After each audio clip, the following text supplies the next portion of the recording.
Hello दोस्तों, रक्षाबंधन के दिन मेरी भाभी मायके चली गईं, जिससे भैया काफी उदास हो गए। उनकी उदासी देखकर मैंने उनकी मनोदशा को बेहतर बनाने की कोशिश की। मैंने भाभी की अनुपस्थिति में उनकी कमी पूरी करने की कोशिश की और उन्हें खुश करने के लिए हर संभव प्रयास किया। लेकिन मुझे यह नहीं पता था कि आगे कुछ ऐसा होने वाला है जो मुझे हैरान कर देगा। पूरा किस्सा जानने के लिए तैयार हो जाइए। मेरी शादी के बाद यह पहली राखी थी और इस बार भैया मुझे मेरे ससुराल से लेने आने वाले थे। दरअसल 3 महीने पहले ही मेरी और मेरे बड़े भाई की शादी एक ही दिन हुई थी। मेरे ससुराल में सब कुछ बहुत अच्छा चल रहा था। अब राखी का त्योहार आ गया था और मैं मायके जाने को लेकर बहुत उत्साहित थी। मुझे अपने परिवार से मिलने और सहेलियों को शादी के बाद की बातें बताने का बेसब्री से इंतजार था। लेकिन मुझे नहीं पता था कि मेरे बड़े भाई मुझे ऐसा कुछ कह देंगे जो मुझे सोचने पर मजबूर कर देगा। मेरी शादी एक बड़े और संपन्न परिवार में हुई थी। मेरे ससुराल वाले बहुत अच्छे और दिलदार लोग हैं। मेरे ससुर जी ने मुझे अपनी बेटी की तरह अपनाया और हर तरह से मेरा ख्याल रखा। इस सब के बीच जब भैया रोहित मुझे लेने आए तो ससुराल वालों ने उनका दिल खोलकर स्वागत किया। मेरे साथ इतना सामान था कि भैया की गाड़ी में नहीं आ सका, इसलिए मेरे पति ने एक दूसरी गाड़ी में सामान भिजवाने का इंतजाम कर दिया। मैं ससुराल से मायके जाते वक्त बेहद खुश थी, लेकिन भैया के चेहरे पर एक अजीब उदासी थी। मैंने उनसे पूछा भी कि क्या हुआ, पर उन्होंने बात टाल दी। घर पहुंचते ही मैं अपनी खुशी सबके साथ बांटने लगी।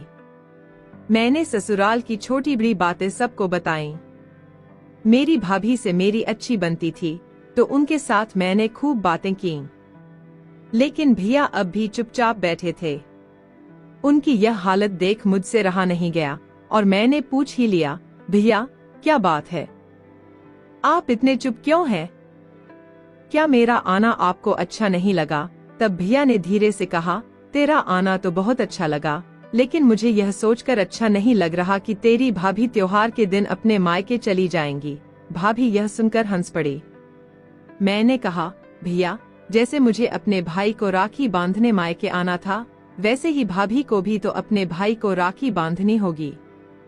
इसमें उदास होने की क्या बात है? वह जाएंगी और फिर वापस आ जाएंगी।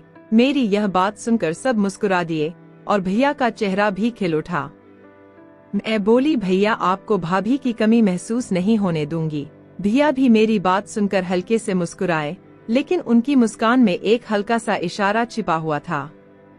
अगले दिन रक्षाबंधन था, जिसे आम बोलचाल में राखी कहते हैं। सुबह भाभी के भाई उन्हें लेने के लिए आए। भाभी ने अपनी तैयारी पूरी की और अपने भाई के साथ मायके चली गईं। अब घर में सिर्फ 4 लोग बचे थे, मैं, भैया और मम्मी पापा। हमारा घर काफी बड़ा था। मम्मी पापा ग्राउंड फ्लोर पर रहते थे और मैं व भैया सेकंड फ्लोर पर। शाम को मैंने सोचा कि भाभी के मायके जाने की वजह से भैया अकेलापन महसूस न करें, इसलिए उनके बेडरूम में जाकर उनसे बातें करने लगी। बातें हल्की फुल्की ही थीं, लेकिन अचानक भैया ने मुझसे पूछ लिया, शादी से पहले तुम्हारे कितने बॉयफ्रेंड थे? मैं थोड़ा चौंकी, लेकिन फिर मैंने जवाब दिया, 4। हालांकि सच में वो 6 थे। फिर उन्होंने पूछा, क्या अभी भी तुम्हारा किसी से संपर्क है? मैंने ईमानदारी से कहा, हाँ, अभी भी 2 लोग कांटेक्ट में हैं और कभी कभी हम मिलते भी हैं।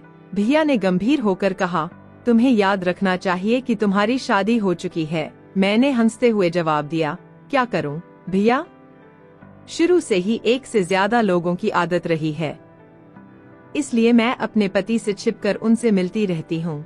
भैया थोड़ी देर चुप रहे और फिर बोले, यहाँ तो तुम्हारा कोई बॉयफ्रेंड नहीं है और ना ही तुम्हें कोई जानता है। यहाँ सिर्फ मैं हूँ। मेरी बीवी भी अपने मायके चली गई है, तो मेरे साथ सिर्फ तुम हो। तभी पापा ने मुझे नीचे बुलाया तो मैं तुरंत नीचे गई। वहां पहुंचने पर उन्होंने कहा, हम दोनों मंदिर जा रहे हैं, तुम बाहर का दरवाजा बंद कर लो। इतना कहकर मम्मी पापा मंदिर चले गए। अब घर में सिर्फ मैं और मेरा बड़ा भाई रह गए थे। वह अपने कमरे में था और मैं अपने कमरे में बैठी सोच रही थी कि क्या करूं। थोड़ी देर बाद उसने मुझे आवाज दी, जल्दी आओ। उसकी आवाज सुनकर मैं थोड़ी घबरा गई। उसकी अजीब अजीब हरकतें और बातें मुझे असहज कर देती थीं। मैं सोच रही थी कि उसके पास जाऊं या ना जाऊं, लेकिन फिर मैंने तय किया कि जो होगा देखा जाएगा। मैं धीरे धीरे दबे पांव उसके कमरे की ओर बढ़ी। जैसे ही मैं कमरे में दाखिल हुई, मेरे होश उड़ गए। मैंने देखा वह कमरे में बैठा हुआ था और अपनी औजार हाथ में पकड़ कर बैठा था। यह देखकर मैं सन्न रह गई। मुझे समझ नहीं आ रहा था कि वह क्या करने वाला है। दोस्तों, जो कुछ भी इसके बाद हुआ वह सुनकर आप यकीन नहीं कर पाएंगे। अगर आप जानना चाहते हैं कि आगे क्या हुआ, तो कमेंट में सिर्फ पार्ट 2 इंच लिख दीजिए। मैं इस कहानी का दूसरा भाग बिल्कुल विस्तार से अगले वीडियो में बताऊंगी। इस वीडियो को लाइक जरूर करें ताकि मुझे आगे का पार्ट बनाने के लिए मोटिवेशन मिले। अगर आपने अभी तक हमारे चैनल को सब्सक्राइब नहीं किया है तो तुरंत कर लें, क्योंकि यह चैनल सिर्फ आपके लिए ही बनाया गया है। मैं आपसे अगले वीडियो में मिलूंगी। तब तक के लिए बाय।